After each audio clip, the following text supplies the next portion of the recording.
Friends, நான் பிரம்மத்ராவோட பிரதராக இருக்கும். இப்போ நான் ஒரு இன்ட்ரெஸ்டிங்கான ஸ்டோரி சொல்ல போகிறேன். அது நானாக எழுதுனது. என்னோடய பேர் சொல்கிறேன். என்னோடய பேர் ருத்ரேஷ். இப்போது ஸ்டார்ட் ஆகும்போது நல்லா லிசன் பண்ணி கேளுங்க. இந்த கதை ரொம்ப இன்ட்ரெஸ்டிங்காக இருக்கும். நான் உங்ககிட்ட ஷேர் பண்ணணும்னு சொல்லி தான் ஷேர் பண்ணுறேன். ப்ளீஸ் லிசன் பண்ணுங்கள், லைக் பண்ணுங்கள், ஷேர் பண்ணுங்கள். அதுக்கப்புறம் பிரம்மத்ரா சிஸ்டருக்கு கொஞ்சம் சப்போர்ட் பண்ணுங்கள் ஃப்ரெண்ட்ஸ். நான் சொல்ல போகிறேன். Once upon a time, an old woman and her cat was lived in a small town. The old woman's name is Tim Georgia and the cat's name is Pinky. The Tim Georgia is a kind and lovely person. இது என்னன்னா, இங்கே ஒரு சின்ன ஒரு டவுனில் இங்கே ஒரு பாட்டியும் அதோட ஒரு பூனைக்குட்டியும் வாழ்கிறாங்க. இப்போது அந்த ஸ்மால் டவுனில் 2 பேருமே நல்லா சுகமாக வாழ்கிறாங்க. இந்த டிம் ஜோர்ஜா நல்லா லவ்லி கைண்ட் பேசுகிறாங்க. அவங்க ரொம்ப லவ்லி பேசுனாக்கும். அதுக்கப்புறம் யாருக்கிட்டையும் சண்டையெல்லாம் அவ்வளோ போட மாட்டாங்க. அதுக்கப்புறம் she loves cat so much. One day in night she was very rain. In that day Pinky was not there. Tim Georgia was scared and said in her mind, "Is my Pinky? Where is my Pinky? Why don't come? The time is now 9:30 p.m. That time Georgia had fever." இது முடிஞ்சிச்சு. இதுமாரி தான் climax வரப்போகுது. நான் சொல்கிறேன். ஒரு நாள் night நல்லா மழை பெஞ்சிட்டு இருந்துச்சு. அந்த நேரம் இந்த பிங்கி சொன்ன அந்த பூனைக்குட்டி அங்கே இல்லை. என்னன்னு சொல்லி டிம் ஜார்ஜா சொன்ன அந்த பாட்டி பார்க்கும்போது ரொம்ப ஸ்கேர்டாக இருந்துச்சு. அதுக்கப்புறம் அவங்க மைண்டில் என்னோட பிங்கி எங்கே போனா, ஏன் இவ்வளோ நேரமாக வரல, டைம் 9:30 ஆச்சு, ஏன் வரல சொல்லி மனசில் ஆலோசிச்சுக்காங்க. That time Georgia had fever. Pinky is fighting each other to one boy cat. During the fight, Pinky had many injuries. The Pinky was trying to go to her home, but boy cat did not give up. She tried to escape from that boy cat and she escaped. அதுக்கப்புறம் என்னதுன்னா, இந்த night ஜோர்ஜா சொன்ன அந்த பாட்டிக்கு கொஞ்சம் காய்ச்சல் இருந்துச்சு. இந்த பிங்கி எங்கே போயிருந்தா சொன்னால், ஒரு பையன் பூனைக்கிட்ட போய் சண்டை போட்டு இருந்துச்சு. இப்போ அந்த சண்டையில் நிறைய காயங்கள் பட்டு நல்லா ரத்தம் அந்த பூனைக்கு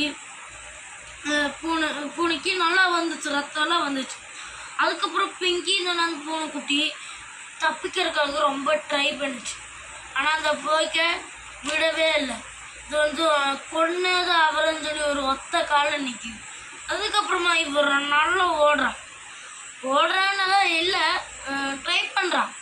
அதுக்கப்புறம் அவள் எஸ்கேப் ஆகிடுறான். And go to her home. Tim Georgia was happy by looking her cat, Pinky.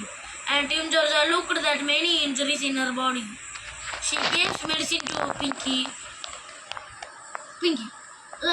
இந்த டிம் ஜோர்ஜா அந்த பாட்டி இவளை பார்த்தோன்னே அதுக்கு நல்லா சந்தோஷமாயிடுச்சு. அதுக்கப்புறம் இந்த டிம் ஜோர்ஜா அதோட மேலே இதெல்லாம் பார்க்கும்போது நிறைய காயங்கள் பட்டிருக்கு. இப்போ அந்த காயங்களுக்கு வீட்டில் இருக்கிற மருந்து கொடுத்து சரியாகுது. அதுக்கப்புறம் நான் சொல்கிறேன், நல்லா கேளுங்க. And tomorrow morning she took her to hospital and she fully recovered and come to home. Tim Georgia was happy and her cat also happy. அதுக்கப்புறம் என்ன சொல்கிறேன், வீட்டில் மருந்து கொடுத்துச்சு. அதுக்கப்புறம் அடுத்த மார்னிங் ஹாஸ்பிட்டலுக்கு கொண்டு போயிட்டு மருந்தெல்லாம் ஹாஸ்பிட்டலில் கொடுத்துட்டு அது ஃபுல்லாக ரீகவர் ஆகிடுது. ரீகவர் மீன்ஸ் காயங்கள்லாம் பட்டு இப்போ சரியாகி வந்துடுது. அதுக்கப்புறம் நான் சொன்னேனே ஜோர்ஜாக்கு காய்ச்சல் இருந்துச்சுங்க, அதுவும் சரியாக்கிடுது. அதுக்கப்புறம் one day in night that boy cat passed away by shocking in a post. The boy cat ஒரு நாள் நைட்டு இந்த பாய் கேட் இறந்துடுச்சு. எப்படின்னா, இப்போ இந்த போஸ்ட்டுக்கு மேலெல்லாம் ஏறும் டேபிள், இந்த எலக்ட்ரிசிட்டி அதெல்லாம் அதில் கேபிள் ஒரு வயரில் ஷாக் இறந்துருச்சு. அதுக்கப்புறம் இவ்வளோதாங்க ஸ்டோரி கழிஞ்சுது. ப்ளீஸ் சப்போர்ட் பண்ணுங்கள். இந்த இது இருந்துச்சுன்னா என்னோட லைக் அண்ட் வீடியோ சப்ஸ்கிரைபர் நல்லா கொடுங்க. நல்லா இருந்துச்சுன்னா ப்ளீஸ் கமெண்ட் பண்ணுங்கள். அதுக்கப்புறம் நான் ரொம்ப கஷ்டப்பட்டு பண்ணியிருக்கேன். நான் இதுவே தான் பண்ணதில்லை வீடியோஸ். என் சிஸ்டர் தான் ஹெல்ப் பண்ணதுக்கு. அதுக்கப்புறம் 100ல் எத்தனை ஸ்கோர் இருக்கு? அதுக்கப்புறம் நீங்கள் முக்கியமான காரியம் சொல்லணும் ஃப்ரெண்ட்ஸ். என்னது சொன்னால், நீங்கள் ரேட்டிங் இந்த கதைக்கு 10ல் எவ்வளோ கொடுப்பீங்கன்னு ரேட்டிங் சொல்லுங்கள். 10ல் எவ்வளோ கொடுப்பீங்கன்னு ரேட்டிங் சொல்லுங்கள் ஃப்ரெண்ட்ஸ். ப்ளீஸ் ஃப்ரெண்ட்ஸ், இதை நான் ஃபஸ்ட்டு கஷ்டப்பட்டு பண்ணியிருக்கேன். என் அக்காவுக்கு கொஞ்சம் சப்போர்ட் பண்ணுங்கள் ப்ளீஸ். இதை வந்து கஷ்டப்பட்டு பண்ணியிருக்கேன். அப்புறம் இதாகுங்க, இந்த கதை பிடிச்சிருந்துச்சுன்னா லைக் பண்ணுங்கள், சப்ஸ்கிரைப் பண்ணுங்க, மறந்துடாதீங்க. கமெண்ட்டும் பண்ணுங்கள்.